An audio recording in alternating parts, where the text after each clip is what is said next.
So now we're back to our 2D simulation. After making the last video, I tried again at a refinement on the middle, where I went 10 and 0.005 for the same exact geometry.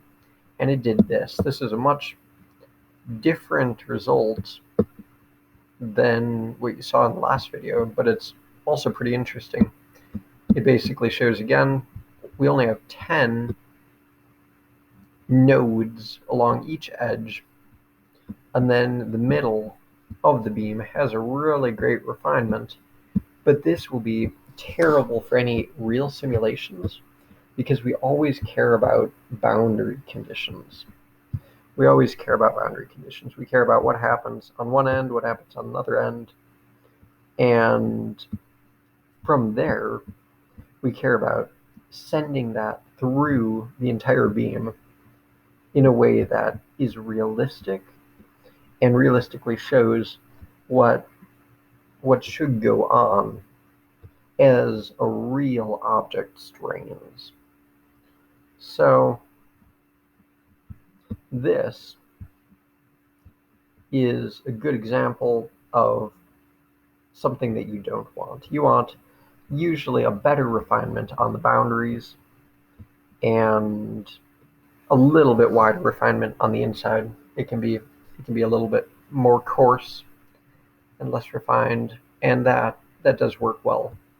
So what I'm going to show right now is that I just simply made a folder within the ONELAB system folder called WGM examples for the Whispering Gallery mode examples. And this is the file that controls the geometry that you see right here. It controls the geometry, it controls the refinements along the edges, and even the naming of the edges. So right here we see this is called the physical curve 5, left edge, physical curve 6, right edge. So if we click here, we can open this file just in any old text editor, basically. We can see location of point 1, we can see location of point 2, etc. All of the lines. We can move this around and just say, this is this line. You move this around and say, this is that line. And we know that just because this is a 4. That lines up with that 4 there. This is a 2. That lines up with that 2 there. So we can see from point 3 to 2, connecting points 2 and 3, we have the right edge of the beam. And the same with points 1 and 4. You can delete all of these. It basically is just, you don't have to. I just sometimes like to because they're annoying. They're just placeholders. You can format this however you want.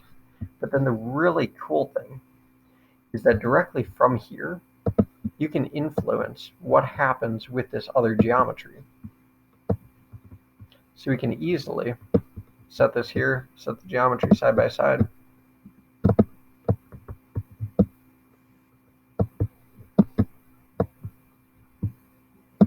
We can say,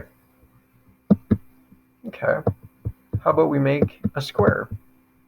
So let's just make this 1.0 and that 1.0 for the height. So we know now it's a box that's 1.0 by 1.0. This last value, so this is x, y, and z for the point, and the last one is like a point refinement basically, and right now we're just leaving that as 1 for all the values, 1.0. We can change that if we desire later, but for now, point number, the line number shows which points are connected, and the physical curve number shows what physical curve it's referencing. And then the curve loop number, this is curve loop 1, but it's a combination of all 4 edges. So basically the full curve loop is this whole thing. And the plane surface is within curve loop 1, like the bounded area of that curve. And we have the physical surface that is the surface of that plane area. And from there, we also have these refinements that we made. One refinement to the, as we can see, the left edge, one refinement to the right edge, and this refinement, I was just demonstrating that you can do both the top and the bottom edges at the same time. So one of those is top, one of them is bottom. I don't know which one, we could trace it back and see. But from there, all we have to do is save this file, go over here, click Geometry, Reload Script, and we see I made a little error, 0.1. I did 1.0 rather than 0.1, and probably somebody caught that. But it's fine, just save the file again, reload the script. Boom, we have a square. You can immediately change the values in here, but there's an even better way that I'll show you in the next video. I'll show you how you can parameterize all of these values and have them show up directly in this interface. So you'll be able to change the width, the height, basically any of these values, even the refinements, directly in this program, just by a couple lines of code in this program. It sounds like a lot, but you'll see it's pretty simple.